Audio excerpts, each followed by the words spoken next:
जय हिंद प्यारे विद्यार्थियों। आज के इस वीडियो में हम लोग प्रतिस्थापन विधि से रैखिक समीकरण को हल करना सीखेंगे। तो आइए वीडियो को शुरू करते हैं और आपको सिखाने का प्रयास करते हैं। तो आइए हम लोग इस क्वेश्चन के माध्यम से प्रतिस्थापन विधि को समझते हैं। प्रतिस्थापन विधि होती क्या है और इसके आधार पर हम लोग क्वेश्चन को कैसे सॉल्व करते हैं। तो ये आज का हमारा क्वेश्चन है। आज का हमारा क्वेश्चन है निम्नलिखित रैखिक समीकरण युग्म को प्रतिस्थापन विधि से हल करें। यानी कि समीकरण कैसे होंगे? रैखिक समीकरण, इन पर कोई भी घात नहीं होती है। यानी कि जो चर होंगे इन पर कोई भी घात नहीं होगी। रैखिक समीकरण का मतलब है इनकी पावर कितनी होगी, यानी चर की पावर यहाँ पर 1 होगी। तो यहाँ पर x की पावर कितनी है? 1, y की पावर 1। सेम इसी प्रकार इस समीकरण में x की पावर 1, y की पावर 1 यहाँ पर दिया है। इसलिए ये समीकरण कैसे हो जाएंगे? रैखिक समीकरण। युग्म का मतलब है दो समीकरण होंगी को प्रतिस्थापन विधि से हल करना। अब इसे हम लोग हल करेंगे प्रतिस्थापन विधि से। तो आइए इसको हल करते हैं। तो दी गई समीकरण यानी कि समीकरण हमें क्या दी गई है? दी गई समीकरण है, यानी क्वेश्चन में हमें समीकरण क्या दिया है? 3x/2 माइनस का 5y/3 बराबर का -2। ये हमें सवाल में दिया है। अब हम मान लेते हैं कि ये समीकरण हमारी 1 है। अब देखिए ये जो समीकरण हमें पहले दी है, सबसे पहले इसको हम लोग सॉल्व कर लेते हैं, इसको आसान तरीके से लिख लेते हैं। तब यहाँ पर हम लोग क्या करेंगे? इन दोनों में यानी इन दोनों का हर जो लिखा है 2 और 3, इनका एलसीएम निकालेंगे। एलसीएम क्या हो जाएगा? 3 2 का गुणा हो जाएगा और हो जाएगा 6। 3 दूना हो गया 6। यहाँ पर 3 का 3 से मल्टीप्लाई कराएंगे हो जाएगा 9। तो यहाँ पर कितना हो गया? 9x। यहाँ माइनस लगा है, माइनस को लगाएंगे। 5 का 2 से गुणा कराएंगे, 5 दूना 10 और यहाँ पर हो जाएगा y बराबर के उस पार कितना लिखा? -2। तो -2 लिखेंगे।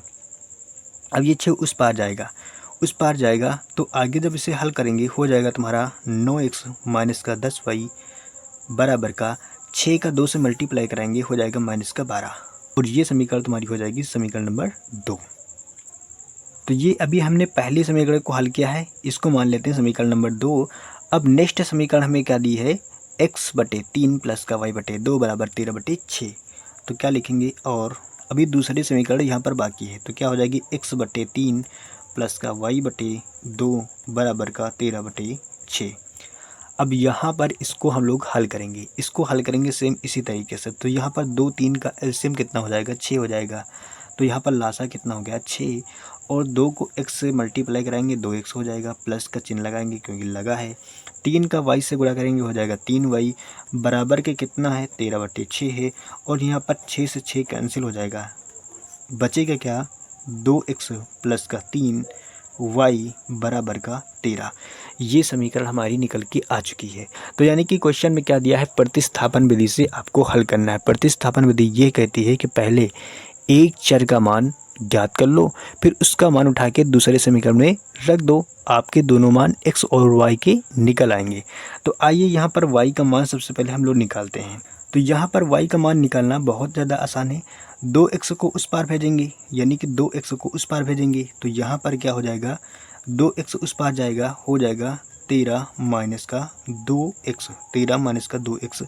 यहाँ पर बराबर किस पार क्या था? 3y था, 3y यानी कि 3y बराबर कितना हो जाएगा? 13 माइनस का 2x हो जाएगा। इसको आगे सोल्व करेंगे।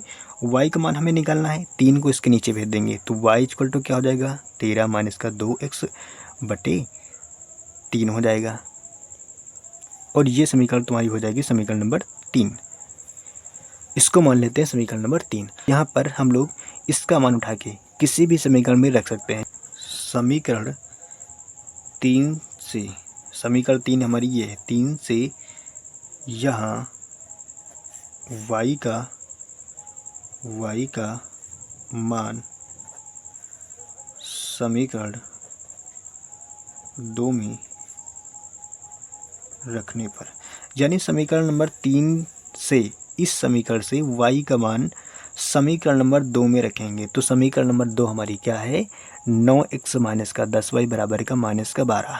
तो इसको पहले यहाँ लिखेंगे, क्या है? 9x माइनस का 10y बराबर -12।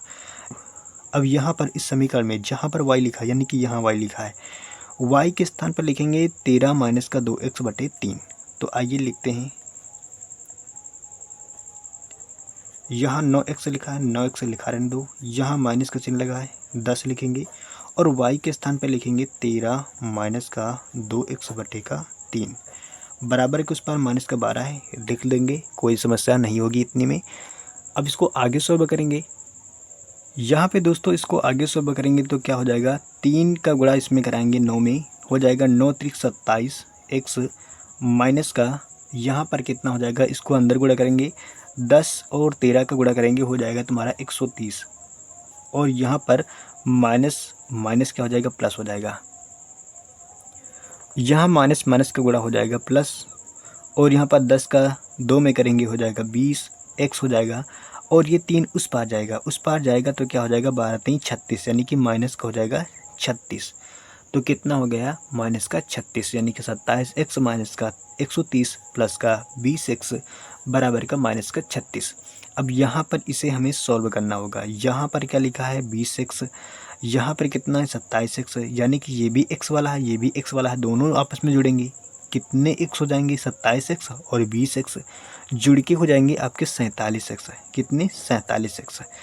अब यहाँ पर 130 ये उस पार जाएगा, बराबर के उस पार जाएगा, 130 माइनस का बराबर के उस पार जाएगा, हो जाएगा प्लस का, यहाँ पर माइनस का 36 पहले से था, उस पार ये आएगा हो जाएगा प्लस का 130। अब यहाँ इसको आगे सॉल्व करेंगे, 47x बराबर 36 में से 130 माइनस करोगे, कितना बचेगा, 36 में से 130 को माइनस करने पर बचेगा 94, कितना बचेगा 94 और यहाँ पर x का मान निकालेंगे, x इक्वल टू हो जाएगा 94 बटे 47 यानी 47 के नीचे आ जाएगा। 47 से 94 को काटेंगे, हो जाएगा 2 यानी x का मान कितना आ गया 2। अब x का मान उठा के कहीं पे रख दो, यानी कि y में रख देंगे, समीकरण नंबर 3 में रखेंगे।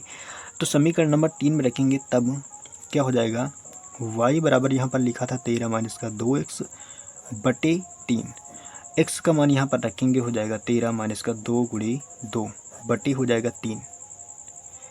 अब यहाँ पर 13 माइनस का 4 बटे हो जाएगा 3, 13 में से 4 को माइनस करेंगे बचेगा 9 बटे 3, मतलब y का मान कितना निकल के आएगा 3, यानी y इक्वल टू कितना आ गया 3 आ गया, y बराबर कितना आ गया 3, ये मान हमारा निकल आया, यानी x का मान हमें प्राप्त हुआ और y का मान हमें प्राप्त हो गया।